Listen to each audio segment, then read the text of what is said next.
Morning. I'm Wade Hanson, and as all of you are as well, McKinsey alumni. I was in Dallas from 94 to 99 with a lot of time lent out to Palo Alto. And this meeting was called to do a pre-check on our strategy sprint. First time we've done it. I'm going to go through a quick agenda, which will include the program overview, the structure and expectations, a Q&A on the back end, and then just anybody that has additional remarks or comments. It is our first time running through this, so I'm excited, but nervous as well. Don't know exactly all the twists and turns we're going to find, but mostly I'm excited to do something for my kid and your kids in general. I think that is something that we were blessed with once we got to a McKinsey type place, to see all the different opportunities in life and the way a network can affect your output in your career.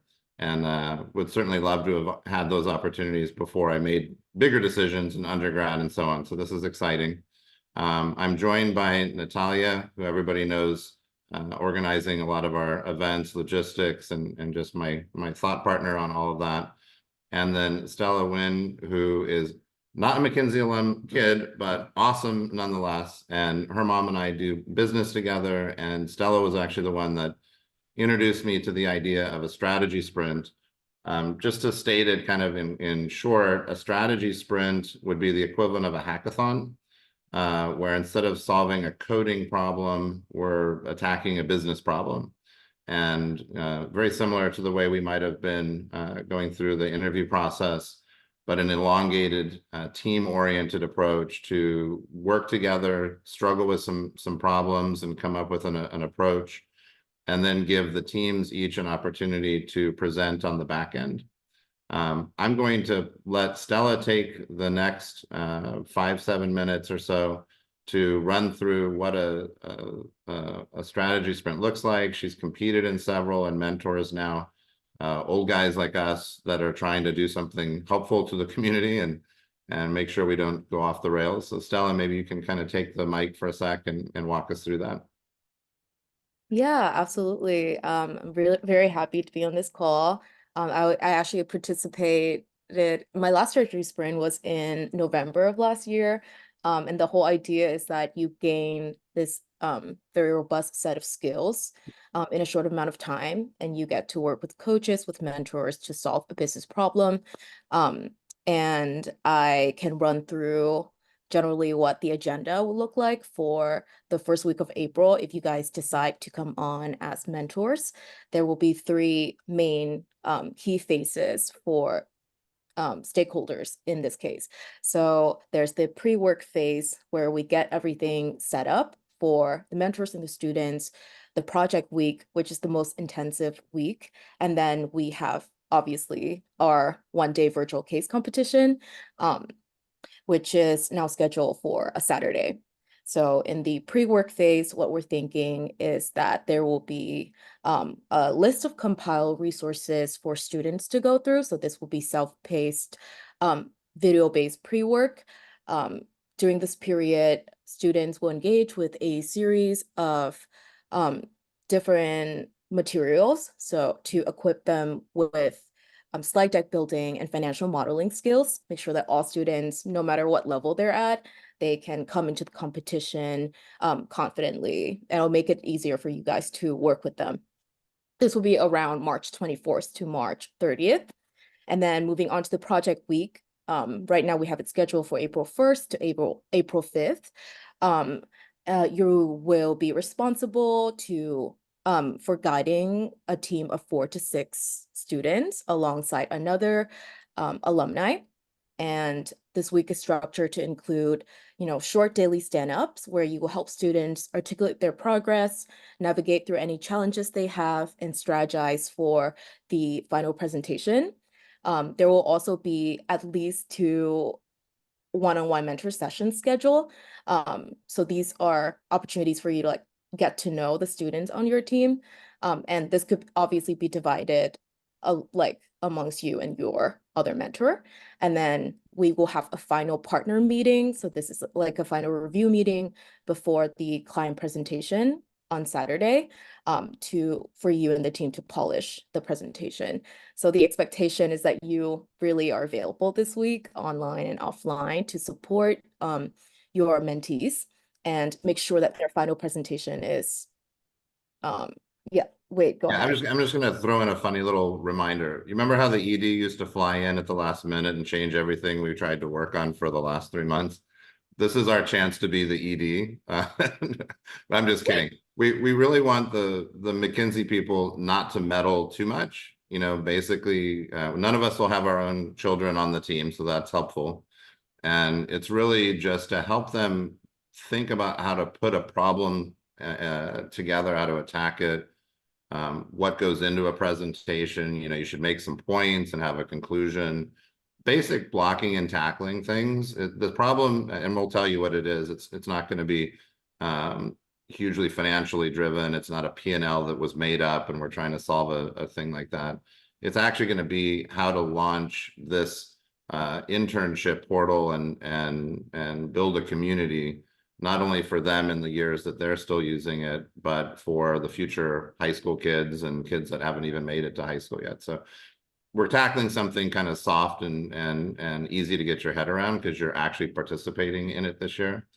And I think, just as Stella said, each of us that are participating as a mentor, it's really a resource role. It's not you solving the problem with a bunch of associates. Just to kind of, I mean, I know that that's going to be a tempting thing because you're going to say, oh, I got some really good ideas. It's really to tease out of them, you know, what they think they should do, you know, consensus building, because none of these kids will work together, you know, in the past, much like how we got thrown into a project. So there's a lot of fun dynamics in a low risk environment that we're trying to stretch them on. It's not really analytics. So I'll just kind of pause there and give it back to Stella. Yeah, I completely agree. And I think when I was in um participating in sprints, it was most helpful for me to work with mentors who didn't go in and like fix the slides or like touch anything, but really try to ask us very strategic questions to push our thinking. And yeah, like, and the last part is just the most important. The virtual case competition on that day will anticipate you guys having to be on the call for around 3 to 4 hours from the time we start the presentation to like the end, the announcement of prizes. And wait, you can talk a little bit more about what we're thinking in terms of Yeah, pricing. sure. Yeah. So one of the things I asked Stella, so Stella did this at Columbia, very high level, in case people are wondering where she came from. She's got cred. Uh, the way they do it is just, you know, a certificate. You're a winner. You made the best presentation. I thought it'd be interesting to have each of the teams playing for a charity. And that way they have one thing right out of the gate that they have to gain consensus on is, you know, what charity will we play for? What causes matter to people? And so I'm going to underwrite a first and a second. Anybody that wants to participate in doing that, that's great. But I feel like there's some resolution to the week more than just a certificate or a fake gold medal. Like you actually played to win something, much like some of the apprentice shows that I've watched where celebrities did it. They don't need the money, but you know, it's fun to think you did something helpful to a charity that mattered. So that's another little element that we're going to add to that. And I do see questions coming up. Natalia will be, you know, taking them down and we'll get to those at the end, if that's okay. Yes. Just to confirm, the final presentation day will be April 6th. So the project week is April 1st, a Monday, to April 5th, a Friday, and then final presentation day is April 6th. Yeah, And and we're shooting long on the time being that long. You know, I think we have clearly 4 teams. We might add a fifth team. You know, there's people adding late, and we just need to make sure that everybody's solid before we move forward. But you know, Stella, you can add to this. I think maybe what, 30 minutes for a presentation max. It's not meant to be, you know, a long thing. You need to get your point across clearly, quickly, and leave some time for the judges to do questions. And then I think we'll take a short break, whoever the judges end up being, to, you know, gain consensus on who the winners are. And then we would reconvene. So it might not be a 4 hour straight through. It could be a 2.5 hours with a break and then come back with the winners. I'll just add, because this is a good time to do it. The retreats that I've been doing over the years are awesome. We do a lot of things around capital connections, TED Talks. What I'd like to do is make this available for any of the participants, and surely the winners, to have an opportunity to come to Boston if they wanted to, and present both the winning strategy and just get exposure to our group in general. So, that'll be sort of an extra. It's not part of the competition. Nobody needs to do that if they don't want to. But again, I think it's to have my kid be able to see how we, interact with each other around interesting new topics, ideas, debate without insulting each other. It's pretty impressive. Even in our 40s and 50s, I still love being challenged by smart people. And so that'll be a back end thing that even once this competition ends April 6th, for those that are interested, they're welcome to participate in that Boston 2-day event. So, Stella, back to you. Yes. And so I just want to wrap this up. After the case competition, we'll have that presentation at the retreat. And we really want this to be sort of the blueprint for upcoming strategy sprints, where we can have students solve different problems, beyond, just our internship portal, but really having this foundation. I think it'll be like a great first strategy sprint. So just to summarize in terms of expectations for mentors, so you are really in this role of like a guiding light for our student teams. And yeah, like we really would love for you, since this is the first strategy sprint, to also offer, any resources, any thinking in terms of the program structure, and also like, yeah, any thoughts on um pricing and the structure of the final presentation day as well. Yeah, Um, this is fully community driven. And what would be awesome is, having participated, maybe somebody comes back and says, I got a great idea for the next one. What I struggled with is, I don't want to make up a whole bunch of information on something that doesn't even exist. When right in front of us, I think it's an opportunity to say, what can we do as a collective to expand internship opportunities? Not just, well, and I'm going to throw in a little teaser because it was brought up at our last retreat. Not just our kids, but to expand it potentially for partnerships with, other kids that are not as connected as us, whether that's through tie-ins to foundations that sponsor college scholarships and some of those types of things. So I'll give you that little teaser, little nugget to help the teams explore. But it was brought up a couple of times. Hey, our kids are the least likely to need help finding internships, both because of their education that was probably pretty high quality, but also the people we pick up the phone and call. And I thought that was a great point. So one of the things that my daughter did as a senior that was really cool, there was an internship put on by the Department of Defense, and they had a high school kid, a college kid, and a grad student, and they actually did the internship as a pod. So I'd never heard of something like that, but you think about all the learning that was done within that group of three, the different opinions, just the different ages. My daughter came back after 10 weeks doing that with a whole new level of maturity. Like, all the little high school stuff had kind of washed out, and she's starting to talk like a college kid and even an adult somehow. So yeah, that's what this is about. I think you guys are awesome as part of the social experiment to see how this can work. And unless we have other technical things to talk about, I'd love to just unmic everybody and let people ask questions. Like I said, this is a learning experience for me. I'm in a hackathon here myself, trying to learn how to do this right and make it seem really professional. So everything that we talk about is going to add to that. So guys, I'll take a mic for a second. We have one question from Deep, and that's, can we inject themes that are of interest of us, for example, artificial intelligence? Wait. Yeah, sure, Deep. Can you expand on that? Just how you mean? Because I don't think there's any boundaries to what teams can use as a resource or what they might come back with as a suggestion. Yeah, I'm just trying to get a sense of what the mentor's role is. in sort of developing and injecting themes? I know we shouldn't, you know, do the work for them or, you know, really push them that hard. I heard what you said, Stella. So just maybe a little bit of dialogue on, you know, injecting themes that might be of interest to us so we can help them, you know, in those areas a little bit more. Or do we just let them sort of decide those themes on how they're going to attack the problem and the prompt that you guys give? Stella, you want to tackle that? Because you've been in the cockpit before.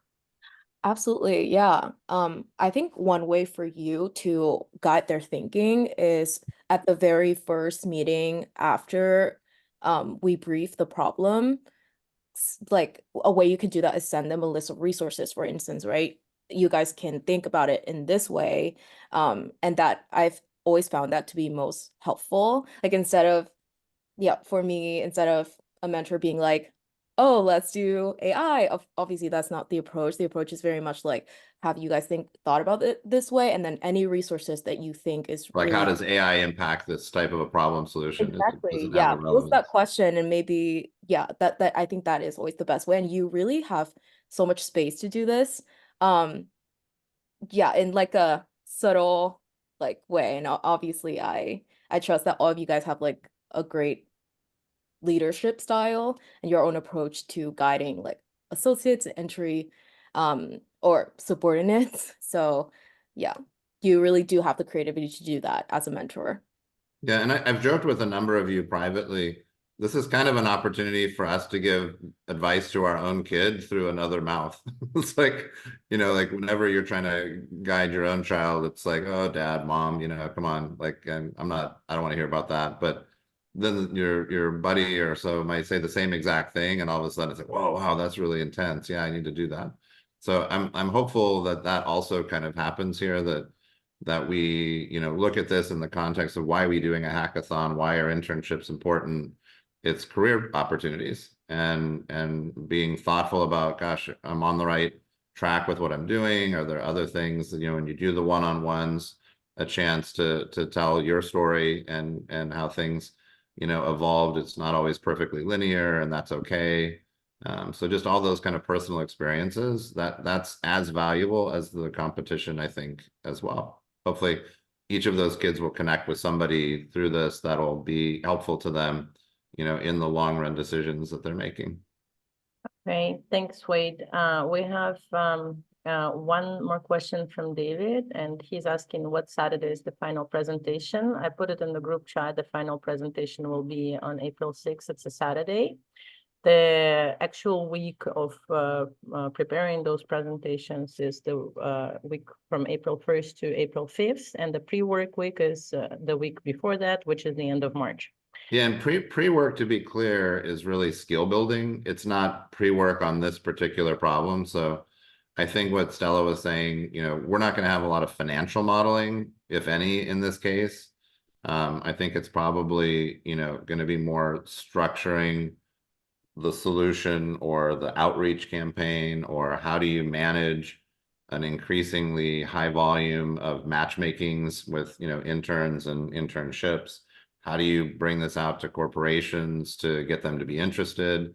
I mean, those are the kind of things. So, you know, research capabilities, presentation capabilities, I think that's what fits into the pre-work section. And I think in the future, we might have things that are a little more financially driven. You know, somebody on this call or later might bring us an interesting business that they're, you know, really want an idea on.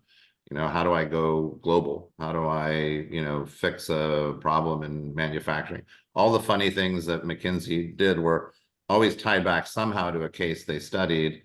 And it's just always better if the person who lived it would be available as that resource to answer questions versus, you know, getting thrown a curveball and we're like, yeah, I don't know. Like, that's a good question. I haven't thought of it. Okay, so we have one more question from Todd about how this thing works in terms of team and mentors. And the question is, so is it 2 mentors per team, 4 team members per team, 4 teams, and 1 strategy problem to tackle? That sounds about right. So here's how we're going to do it. We do have stragglers that are now saying, hey, I'd like to have my kid involved. Great. I'm going to say yes until we really lock it all down. because a team of 4 can easily become a team of 5. That's not a problem. Other people have, you know, a unique circumstance. I want to participate, but we have one D1 athlete that, you know, in particular might have a practice or a game. I mean, these are real life problems that the team will need to work through in the way they schedule their times together. But I'm aiming for more redundancy. The worst thing would be to have a team of 5 that only 2 people played, and you know they feel like they're carrying it for the whole load. We've all had, you know, teams at school that you felt like that, and you want to fire those other people that are not participating. So I'm trying to create redundancy. I'm trying to create redundancy with the mentors for the same reason, because you know this is an extra thing clearly, and while we're passionate about it and we want to make it a success, not everybody controls their schedule. So that would be the answer. I think you're right. It's going to be 4 to 5 teams, 4 to 5 kids per team, 2 mentors, and the week of the 1st through the 6th. Yes. Those things we're locked on because we wouldn't have gone live with it if we didn't have enough teams. The mentorship thing, frankly, it was overwhelming. I'm so happy that people were engaged in that idea. So I feel that's really great. And we might even have a team. There's a particular alumni that's got already a foundation that ties back to kids and college stuff that they might put in a team directly. So that could be really fun. They might sprinkle out, or they might just put a group of their own together in it and see how that flies. Okay, wait, we have a few more questions. I think you already answered Arthur's question because Yeah, I'm going to tackle Dave's question that's on my board. So okay, I think we've got everything from high school senior to college senior. And, you know, I'm not going to over resume it and look at, okay, we got a marketing guy and a finance guy. But, you know, if we have, you know, 4 18-year-olds and 4 22-year-olds, I'm not going to give all the 22-year-olds together. We'll try and sprinkle them up, because clearly the further into college you get, the more exposures you've had to experiences, internships themselves, organizing team problem solving versus just doing curriculum that's, you know, attached to your own majors and stuff. So we'll do our best to sprinkle, but it won't be perfect science. And again, that's, you know, kind of somehow the draw, or the random draw that you make in a life is you get what you get, and you have to make the best of it. okay, we have one more question from Jung. Am I pronouncing your name correct? Okay, great, thank you. So can you walk through what the student's experience will look like? How many hours they should they expect to spend those 2 weeks? Is there guidance on how to work together, etc.? I think that's probably Stella. Yep, that's a Stella question. Yeah, I can talk through my experience with a strategy sprint. And I feel like I really use that experience to inform how I'm thinking about this for strategy sprint. So in terms of hours, I would say realistically, they would have to spend 5 to 7 each day, depending on their skill level, right? So one thing that we can do to help with that is have a conversation about sort of the breakdown of work. So for instance, I can imagine in a presentation, you'll have different sections. So one is probably revenue model, one is marketing, one's partnership. I think having sort of a conversation or even like a form to have the kids decide on who is tackling what based on their comfort level to make sure that they're not, you know, learning something like they're learning and they're growing, but they're not like facing something like completely new and they would have to spend like 8 hours a day working on it is always good, but I would set the expectation that they would have to spend more than an hour or 2 on most days of the week just to get the presentation perfected, because we do want to set the final presentation at a high level for the first one. Yeah, and I think one thing that we can do to help with the student experience as well is establishing checkpoints. So for instance, as the management team will say, hey, if you want to request any data, you can do so by Tuesday. That's the absolutely last day. And we will also like send out the invites for all of the one-on-one check-ins, all of the meetings that you should have with your team. And so we will work with you on that to make sure that students show up and actually participate. I think having that, obviously not to micromanage, but having a set schedule for all teams and an expectation for when people show up will help with the student experience as well. And we understand like kids will probably, they all have their own, you know, academic and personal lives. But just for this week, we really want to model it as like a week in the life of a consultant working with, for instance, like as an associate working with a partner in consulting. So that's really the expectation. Yeah. Yeah, and again, And I'm on I mute. had the same reaction, Arthur, 5 to 7 hours a day. Here's what I imagine, because again, I know my kid and I know the way she'll, you know, kind of respond to this whole thing. Likes winning, you know, and once the competition's going, I think it'll be internally motivated how much time the team decides to spend on it. I think knowing that, you know, there's other smart groups out there working on the same problem, you know, that's part of this whole exercise. Does that motivate you? I mean, hackathons, these guys, you know, will sit and code for 24 hours straight because that's what they do. They love doing it. We're not, you know, hackathoners in business at that age, but it is meant to, you know, allow people to self-pace. You know, if you came in with 1 or 2 hours of work, you know, a week each, and then you saw a team that presented, you know, a killer presentation, there's your lesson. You know, it's not like you hurt anybody, but you realize, wow, you know, if I want to win in life, maybe I got to put a little different priority once I put my name into a commitment. So there's absolutely nothing bad going to happen. There's only an exercise to learn. And that's what I find so fascinating about the strategy sprint. It's just you can't lose. There's no problem if none of these presentations had any common sense in them. It's not going to change that I'll do another round or I'll try and keep pushing the internship portal forward.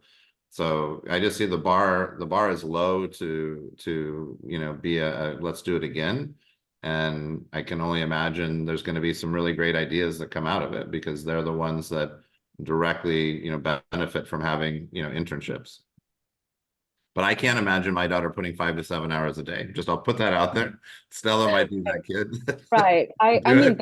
that's my experience working with Maybe the she'll motivate the other kids to do project. it. I think just so you guys, if you guys have kids participating in this, I'm the point of contact for all the students, and I will do my best to make sure they're like mentally well during this week. So it might not be 5 to 7 hours, right? I'll be like, okay, you might spend 5 to 7 hours on a Tuesday or on a Thursday when you don't have classes, but that is not the expectation every day. Just for 2 or 3 days of this week, we really want to push them to work like a consultant and be responsible and show up for the team.